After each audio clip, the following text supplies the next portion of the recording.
Welcome everybody to 52 Living Ideas. Today is Friday, so it is Self-Improvement Friday. And my friend John is here as usual, presenting. Today he's talking about one of my favorite books of all times, Alice in Wonderland. And I'm very curious to know, to start off, and so is John, how many of you are familiar with Alice in Wonderland? How many of you, if you're familiar, if open up your participant windows and there is a way of voting yes or no. So you can just click on yes or no. If you either read the book or watched a movie. All right, lots of people are familiar. All right, you can keep voting, but let's get started. So John, over to you. Wonderful. Thank you. Yes, as Shrikant said, we are talking about Alice in Wonderland today and how it pertains to self-improvement. So that might sound paradoxical. It's typically known as a whimsical, wildly imaginative children's book, right? That's just for imaginative purposes or recreational, you know, expectation of your imagination or something. And I want to give a brief backstory about how I came to this book and how I'm able to, like, I guess, fortify the topics that we're going to talk about today. So I named this presentation Life Lessons from Alice in Wonderland. I have 4 main lessons we're going to get to in a minute or two. But how I came around to this book, it's actually kind of an interesting story. So I was rewatching, I should say, my favorite movie of all time, The Matrix. And I just started to think about the whole cliche of quote unquote down the rabbit hole. You know, when you pursue your curiosity on something, or when you open this line of inquiry around something, they call it down the rabbit hole. You're going down the rabbit hole, you're opening up a new world of possibilities and inquiry that you have never even anticipated before. So I said, okay, that's interesting. And I always knew, of course, it originated from the universe of Alice in Wonderland. So I decided to actually look into the movie and actually read the book for myself in my adult life. I'm sure I've read it in childhood. I don't really remember. But, at this point, I probably read this book maybe 2 summers ago for the first time. And at this point in my life, as many of you know, if you've been coming to these discussions, I like to look at the world look at any really objective information or story or fable or narrative with the lens, or through the lens rather, of self-improvement. Like, how can I apply this idea to my life? So we've talked about several stories. We talked about Shakespeare in this discussion group before. We've talked about The Alchemist. We talked about Fahrenheit 451. So I like to do this with, like, we've talked about movies before. So I like to do this with anything that I read. So that's a brief backstory about, like, I was watching The Matrix and it kept saying follow the white rabbit. And I was like, okay, let me literally follow the white rabbit to literally look at Alice in Wonderland. And I decided to read this book, and it was very eye-opening for me. And I decided to highlight it and really, really study this. And that leads us to this discussion today here. So I found there's a lot of very thought-provoking, I guess, passages in this book, but I found 4 main ideas that I want to talk about today. We'll list them off as bullets, and then we're going to dive into the context and source material in the book itself, and we're going to find the relationships. So the first, I would say, life lesson would be the importance of having a guidance system. The second would be the importance of feedback loops in our reality. The third is the importance of constant striving. And the fourth is, I would say, embracing hardships in terms of a predicate for creativity. Okay, so we're going to dive into those 4 now. So the first example, the first life lesson that I was able to extract from Alice in Wonderland is early on in the story. And at this particular stage in the book, Alice is walking through the forest, kind of just wandering, going about her adventures in Wonderland. She's kind of new into it, so she doesn't really know where she's going, doesn't really know what she's looking for, understandably. And then she comes across the famous Cheshire cat. So she says to the cat, she sees it in a branch, and she says, "Would you tell me, please, which way I ought to go from here?" The cat responds, "That depends a good deal on where you want to go," said the cat. "I don't much care where," said Alice. "Then it doesn't matter which way you go," said the cat. Now, that sounds very simple, sounds very, like, trivial or simplistic or superficial, but I think if you look at it through the right lens, there's a lot of wisdom there. So I think the important lesson we can learn here is, if you don't know what you're looking for, anything is going to do, right? You have to have some sort of a vision, or some sort of a goal, or some sort of an ideal, or something that you are looking for, or at least at the very minimum, know what you are not looking for, right? So know what you're trying to avoid, maybe.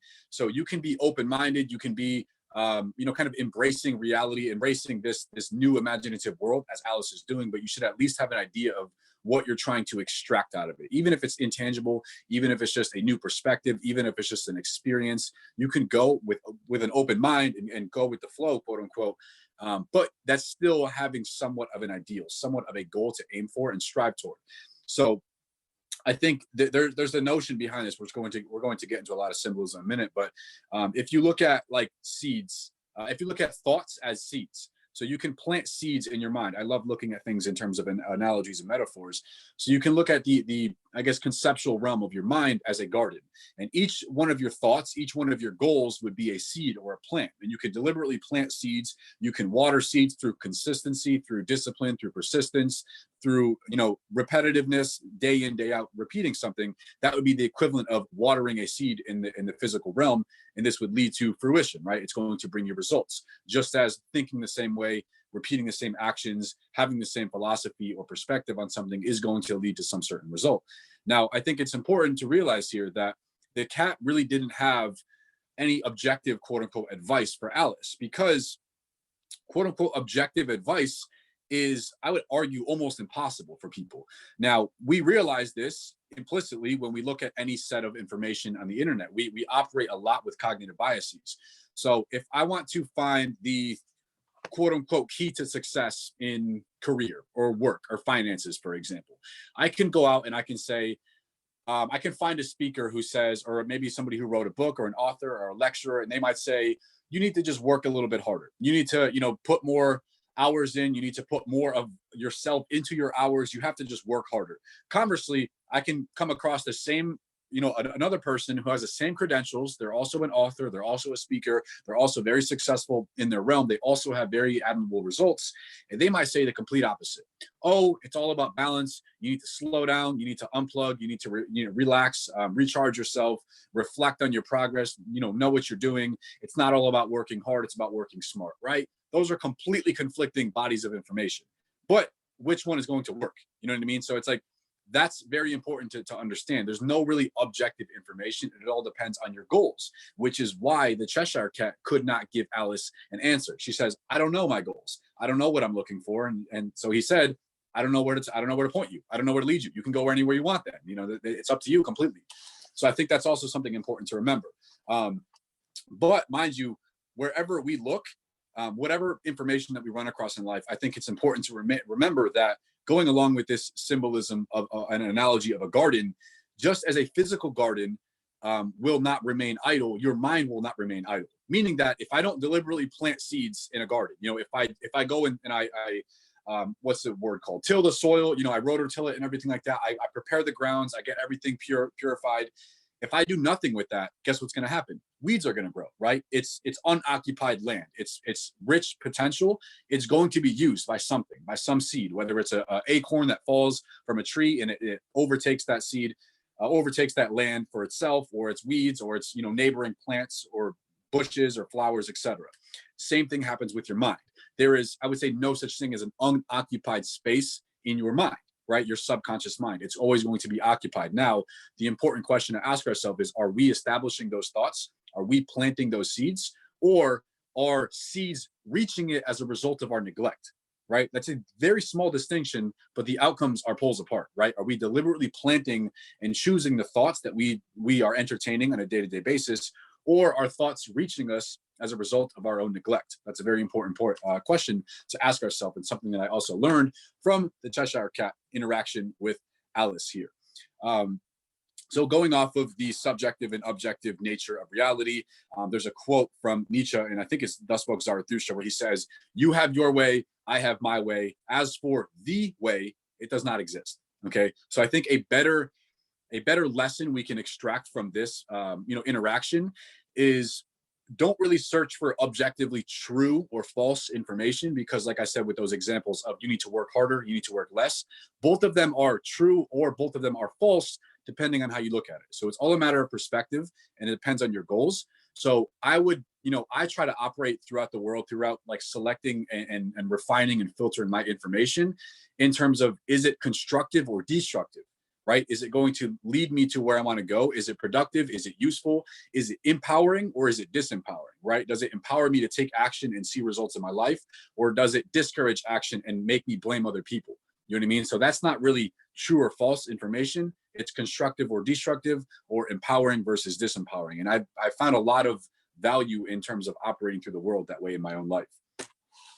Moving on to the second point, second lesson we can all learn from Alice in Wonderland. This is a situation where she's deeper into Wonderland, and she's in this whole, speaking of metaphor, she's in this like vast bed of flowers. And she realizes that they are somewhat, I would say, sentient or conscious or something like this, or self-aware to some extent, right? Because they're flowers. I don't really know how to articulate that. But she's trying to converse with these flowers. She's trying to have an interaction or a dynamic or a conversation with these flowers. And one of them whispers in her ear, and she said, and the flower says, Alice is asking, can all of the flowers talk? Like, can you guys interact with me? And they say, it isn't manners for us to begin. So this might be a little bit of a stretch of imagination for me, but what I interpreted from this, I looked at the bed of garden, this bed of flowers, this garden, as reality, as I was just talking about. So why I love the metaphor for your mind as a garden so much is because I read a book called As a Man Thinketh by James Allen. And immediately when I read that book, I memorized the opening section of the opening quote of the second section of that book, where it says, a man's mind may be likened to a garden which may be intelligently cultivated or allowed to run wild. But whether cultivated or neglected, it must and will bring forth. If no useful seeds are put into it, then an abundance of useless weed seeds will fall therein and continue to produce their kind. So that's exactly what I was just talking about in the first section. If you don't deliberately plant thoughts in your own mind, if you don't deliberately design your quote unquote garden of your life, it's going to be used. There's no such thing as an unused, lot of land, if you will. So I looked at that as, okay, if she's waiting, if Alice is sitting here waiting around for the flowers to respond to her, this would be the equivalent of waiting around for the perfect opportunity, or waiting around for the perfect time, or you operating with beliefs or philosophies or perspectives on the world. And the correct way to test those, if they are valid, if they are true or false, or going back to the first example, if they are empowering, disempowering, or if they are constructive or destructive, the best way to test that is through action, right? You can't just, I would say thoughts and information and data and knowledge it's kind of hollow in a sense until it's implemented, until it's executed, until you partner that and pair it with initiative in the world, and then you test it. You verify, okay, is this useful? Is this constructive? Is this going to get me the type of results I want? Or am I operating with like faulty programming, faulty conditioning? But we can't really get to that conclusion unless we take action. So that means we have to act first in the world, and then the world is a mirror. The world will respond to us. So that's why I looked at this, interpretation, this relationship with Alice and the flower, as it's not manners. In other words, it doesn't happen that way. It doesn't happen. The world doesn't respond first. The world doesn't act first. We act first, and then we gauge the validity of our philosophies through the world's response, or through the consequences that our actions might cause in our own lives, or in lives of other people, or at society at large. So the world is a mirror, and we should always test our philosophies, test our beliefs, test our ideals through action. Okay, so Epictetus says this famous quote, don't explain your philosophy, embody it. Okay, so implement, practice what you preach. The third point that I have, the third lesson that we have to learn from Alice in Wonderland is a very important one, I think. And I would say arguably the most important one, in my opinion. And what's happening in Wonderland is Alice is traversing through this river with a sheep. The sheep was a merchant. I don't really think that's relevant, but she's traversing through this river of life. And what's happening in this river, she sees these beautiful flowers at the side of the stream. So she's like, oh, those flowers are very, aesthetically pleasing. They're very desirable. I would love to pick those flowers. I would love to have those flowers. They smell really nice. They look really good. I'd love to have them in my possession. So she goes out and reaches over the boat, right?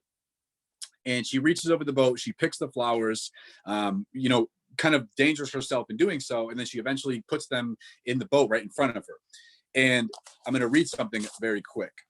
It says, what mattered it to her then that the rushes or the flowers had begun to fade and lose all their scent and beauty from the very moment that she picked them. So she realized her conclusion after that was one sentence, but this is profoundly enlightening. She says, the prettiest are always further. The prettiest are always further. She found it very peculiar that no matter how beautiful of a flower that she had in her possession, there was always another one that was like a little bit better. Maybe it smelled a little bit better. Maybe it was a little bit taller. Maybe it was more symmetrical or proportionate. Maybe the colors were a little bit more vibrant.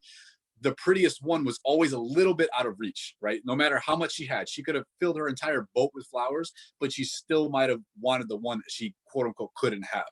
There's a lot of profound wisdom there. So this actually made me think of a Dostoevsky quote. Dostoevsky was elucidating on this point in Notes from the Underground, and when he was concluding with like a lot of philosophical implications on free will, and he said, man loves the process of attaining rather than having attained. So he's embodying this philosophy of we are creatures that should always be striving towards something. We're not really that good at appreciating things. We're not that good at being stagnant. And I want to make a certain distinction here that I wouldn't say Alice or any of us in life, if we have hunger, if we have ambition, if we have motivation to have, do, or be more, that does not equate to being ungrateful. Okay, those things can actually coexist, which is actually one of the questions I have in the breakout group we're going to get to in a few minutes here. But those things can definitely coexist. I personally would define this and articulate this as the way of you can always be grateful for what you have, but unsatisfied because you know you're capable of more. Okay, that's why those two words are different: satisfied and grateful. Okay, I don't conflate those two words; they're very different. So Alice was embodying this philosophy, and I think this is actually substantiated as well, very importantly, in neurobiology. So there's this part of a brain called the nucleus accumbens, okay, in neuroscience. And what this, the researchers have taken tests in terms of the release of dopamine. So this center of your brain is in charge of dopamine production and the release to other neurotransmitters. And what they did for the experiment, they had group A and group B. Now, group A, they were told to appreciate something, to like something. So this would be the equivalent of Alice driving all of her attention to the flowers in her boat, something that she already had possession of, something that she already had. And the task A's group was to appreciate this. And the researchers noted that 10% of this neural activity was recorded. So 10% of that area of the nucleus accumbens. Now, group B would be Alice in the other situation where she's wanting something. So she's anticipating something. She's looking at the prettier flower that is further. In practical terms, it's people that are working towards something. They have an ideal, they have a goal, they have a mission, they have a vocation, they have a principle or a result they're trying to emulate. And this second group, group B, the researchers noted 100% of the nucleus accumbens neural activity was lit up on their electrographs. So I think that's very important. So this is not just a philosophical concept left in literature or Dostoevsky or Alice in Wonderland. This is instantiated in neuroscience. Okay, so we are wanting creatures. We are creatures who are always striving and should be striving toward a goal, even though we can still be grateful for what we have in the process. So I got that all through that sentence, the prettiest are always further. I think is a very profound statement from Alice, and very beautifully done by the author as well. The fourth and final life lesson that I have here from Alice in Wonderland, I would say, is the necessity as a precursor to innovation. So what is happening in this particular realm or particular instance of Wonderland? Alice is talking to some sort of knight, which I believe was I think it was in Through the Looking Glass, because we had all the verbiage with like the chess players and the Red Queen and all these things. So she was talking to a knight, and this knight kept saying he invented everything that he had. So, this outfit, I invented it. This world, I invented it, et cetera, et cetera. And there's a kind of comical instance, and it was actually illustrated in this book, where the knight was like head first in a hole. So his feet were sticking out of the ground. And Alice says, "How can you go on talking so quietly, head downwards?" Alice asked, as she dragged him out by the feet and laid him on a heap on the bank. The knight looked surprised at this question. "What does it matter where my body happens to be?" he said. my mind goes on working all the same. In fact, the more head downwards I am, the more I keep inventing new things. So the symbolism here, being head downwards, can be just being in a bad place, being in a state of desperation, being in a state of lack, being up against a lot of challenges and obstacles and contributing forces in your life, right? Being at quote unquote rock bottom. The more the knight was in that place, the more he keeps inventing new things. We all know the cliche, necessity is the mother of invention, right? Nassim Taleb, he wrote The Black Swan. He says, difficulty is what wakes up the genius, right? So we have to sometimes be at these states of like all or nothing, or we have to be at these obstacles, we have to be at these walls in order to acquaint ourselves with the other, I would say our other selves, quote unquote. And that other self is, I've talked about it in the past with lessons from physiology, that other self is who you are when you are at your boundaries, when you are at the outside confines of your comfort zones, when you are at your limitations, when you are at you're in new territory that's been unexplored before, it's uncharted. So I would say dissatisfaction is imperative. And I've said this in several discussions before, dissatisfaction is a creative state. So it doesn't have to be like rock bottom. It doesn't have to be like such a detrimental or malicious state as this knight is in. It could just be general longing for something new. It could be just boredom. It could be dissatisfaction. It could be you're not really that fulfilled. There's something eating at your soul when you go home after work, after the same routine, day after day after day. You're watching the same show. You're doing the same thing. There's some small sense of like, it could be guilt. It could be shame. It could be regret. It could be boredom. It could be this whatever negative emotion, even if a seedling of emotion eating you, that can be a pathway into greater innovation, into greater creation, I would say. And with that said, I am going to pass it over to Shrikant for Q&A. All right. So this is a very rich book, and these are very rich observations. So let's have some Q&A. So we're going to do some Q&A. Then we're going to do breakout rooms. Then we're going to come back, talk about our takeaways. In the takeaway section, I'm going to ask a question about why do you like Alice? If you are familiar with Alice in Wonderland, why do you like the book? So I would like to hear your own take on that. But now is the time for question and answers. We have 4 rules: to ask a question or to make a comment. You can type exclamation mark in the chat. That's number 1. Number 2, keep on topic. Number 3, be brief. Number 4, speak your mind, but do so courteously. First up is Joe. Joe, go ahead. Just a second. I need to unmute everybody. Go ahead, Joe. Hi, John. Fantastic presentation as always, and thank you for your efforts this week. So I'm just formulating this question in my head as I had taken a course that had to deal with Alice in Wonderland and design thinking, and it was kind of interesting. And the professor pointed out the idea of Alice is always looking for rules, and constantly throughout the book. And that her discovery process is starting to realize, oh, there are no rules around here.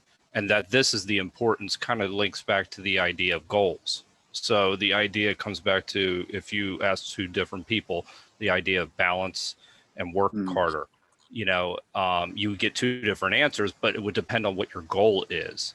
Do you see a design thinking element to this? I mean, I had a hard time in the course to actually see that link. But I mean, I also see the critical point about goals as well, in that she kind of comes to that discovery throughout this process. So I just Absolutely. Yeah, that's a very good insight. I didn't know they had courses on Alice in Wonderland. I would love to partake in one of those.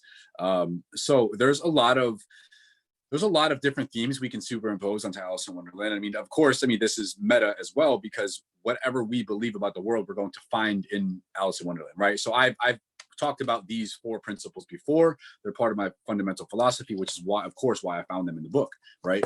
But that's a good interpretation. And I would also, you can superimpose, like, I know Jordan Peterson talks a lot about like order versus chaos. I mean, I just thought about that because you said she's looking for structure. She's asking other things for, like, okay, where are the boundaries? Like, what are the rules? What can I do this? She's seeking order. And like, she might embody or represent like too much quote unquote chaos. Now, chaos doesn't have to have this malicious, idea associated with it. It can just be like pure potential, right? And that's exactly, I would say, what Alice and the whole universe of Wonderland is pure potential. It's just a universe of infinite possibility, infinite variation. So you have to have some sort of structure. You have to have some sort of like confines or deadlines or like boundary around that chaos, if that makes sense.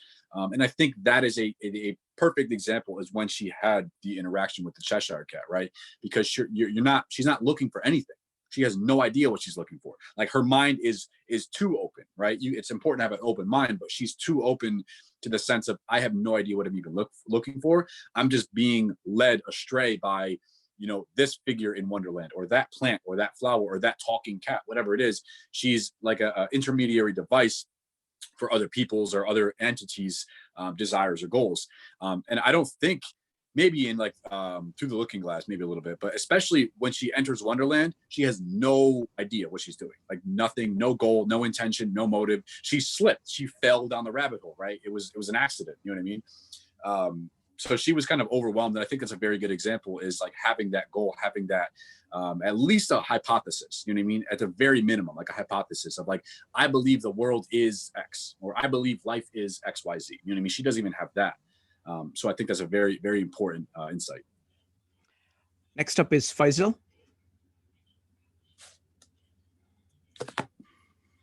Hi, thanks for the presentation again. And I'm just curious about the, whether it can relate to reality and like how we approach reality, because I just feel like, if she's falling into the rabbit hole, and the reality change and the reality expand, and there's no limits anymore in reality. And so I'm just curious about whether, what she experienced is just a reflection of her mind, and then she just kind of letting her mind just wander, basically. Is there anything like that in the book? Or? Yeah. The Through the Looking Glass actually concludes with that. Okay. I forget exactly what characters were what, but it basically concludes with it being like a very elaborate dream. Like in the story, she's like picking up a character and talking to the character. And then like the last few pages, she like snaps out of it. And then she realizes like she's holding her cat. And then she's like, oh my God, I was just like in a delirium the entire time. You know what I mean? But that's a very good point though. So this could be like a creative expression of her imagination in terms of like looking for answers, looking for beliefs, looking for philosophies or something that she might have not had access to in the real world. So she did it in the imaginative realm. You know what I mean? So yeah, I would agree. Next up is Mary. Mary, go ahead. Hi. I just wanted to ask, I'm familiar with Alice in Wonderland. I'm not as much with Alice Through the Looking Glass, but it too, I believe, Alice in Wonderland ended in a dream, like waking up where the whole deck of cards was fluttering about her. And so I wanted to ask, because the whole book seems to be constructed on inconsistencies, internal inconsistencies. And I wondered, because of the time frame the book was written in, the early 1800s, it was like right around the time of Nietzsche. And I wondered if you had any thoughts about how it was sort of struggling with this idea of unconscious ideas that we have in our dreams. And I'm just throwing it out there. I don't mean to put you on the spot. It just My short answer is I would have to know more about the historical period and epoch this was like written in. Like I mentioned before, history is unfortunately one of my weak points, but that is a very good insight. Like it could be like as Jung would say, the conscious and unconscious realms are compensatory, meaning if something has been denied expression in the conscious realm, if like in our waking lives, just as Faisal was just talking about, we would be forced to like look inward, right? Carl Jung has a famous quote, who looks outside dreams, who looks inside awakens. So, granted, if I knew more about the historical epoch this was written in, I might have a little bit more insight to add, but I could definitely see it as compensatory, if that makes sense. Next up is going to be Jean. Jean, go ahead.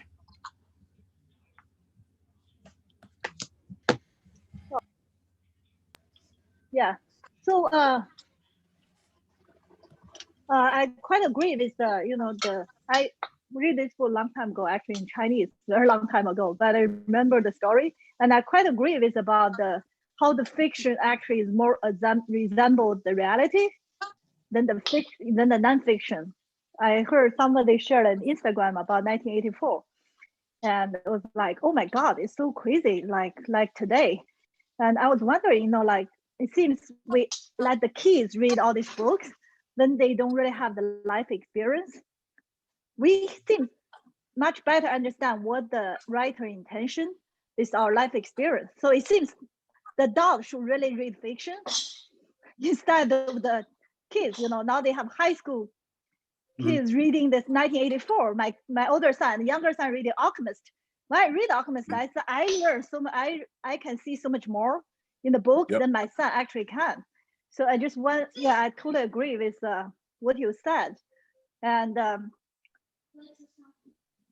just want to make that comment. Yeah, I completely agree. I mean, I've had that same, I've come to that same conclusion in my own life. I've revisited movies, for example. I talked about in the introduction. I've watched The Matrix like probably 6 or 7 times. I always get something different out of it. And a more practical note, I read different books like multiple times. What I even do, I'll go a little bit more in depth. I'll use different color highlighters. So I realized what I missed last time. I'm like, how did I miss that last time? Like, what was I doing? What was I looking at? What was I paying attention? And this goes back to the answer to Joe's question. It's just my mind was at a different spot. My mind was looking for a different thing, right? Or I wasn't as open-minded to something, or I might have been like, rushing through the book or rushing through the movie or not paying attention. Or as you just said, as adults, I might not have had an equivalent life experience in order to like match the fiction with. You know what I mean? So it's like, that's a very, very, very important insight you shared there. I'm grateful that you did, because, I've said this to my friends, like, oh, I'm doing a presentation on Alice in Wonderland. Like, are you kidding? I'm like, no, I'm dead serious. Like, and like, they'll look at it as like comical or something like this. Or like if I'm reading another children's book, or if I'm reading, I don't know, Aesop's Fables. Like I've done a lot of Aesop's Fables on this channel. We're actually doing another one next week. And it's so important to do that with, as you say, more life experience, because you match your life experience and it makes the fable that much more important. You know what I mean? If I read this book as a kid, obviously I wouldn't get importance of a guidance system or feedback loops or constant striving or embracing hardships and creativity. That's just because those are my life experiences, and I'm seeing this book through that lens of life experiences. You know what I mean? So thank you for that. It's very important. So John, I have a question. Or more, this book is so rich for me, and I think it's very, very deep. It is the thing that really sets the book apart for me is that it makes the most profound comments in the most simple and very unusual way. So this is my absolute favorite quote from the book. This is from the Red Queen. My dear, here we must run as fast as we can just to stay in place. And if you wish to go anywhere, you must run twice as fast as that. So that's my favorite quote. So any thoughts about that? Yeah, I mean, I love the relationship she had with the Red Queen. Everything was very paradoxical. So I think that quote was actually right after she's trying to get, if I remember correctly, it was something like they were on a chessboard or something, and she was trying to get one way, and then like she had to turn around to go the opposite way to get that way. It was very paradoxical in that nature. So I mean, that statement you just shared as well. You have to run twice as fast to get, you know what I mean? So I looked at that as, I actually did have that same section highlighted. That could be a classical example of like doing something that is outside the established norm of culture, of society, of expectations, of external rules or guidelines, etc., and kind of finding the result your own way creatively. So, but I do agree with you. There's so many one-liners I have highlighted here. I think my favorite example is the prettiest are always further. That's my favorite line of the entire book. Excellent. So let's do one thing. Let's talk amongst each other in breakout rooms first, and then we can come back and do that. Okay. So what are the questions for the breakout room? Okay. You know what? Let's do one last thing. Last question from Dave. He just typed exclamation mark. Dave, go ahead.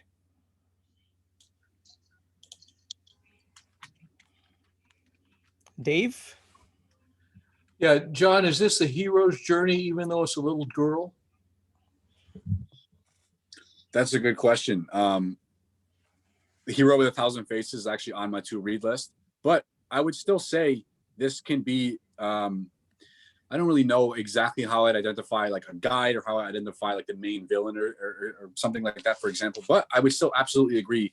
You can see themes from Joseph Campbell's Hero's Journey superimposed onto this. Absolutely. If you look at it through that lens, I would definitely say so. It's congruent, yeah. Yeah, thank you, John. Excellent. So let's go for the breakout room questions. Okay, cool. So we have 3. The first question, act of just your subjective interpretation. What do you believe is, I guess, the most effective or important lesson that we can learn from Alice of the 4 that I've established? So the guidance system with the Cheshire Cat, the feedback loop with the bed of flowers, the constant striving with the flowers in her boat, or necessity as a precursor to invention with the knight with his head in the ground.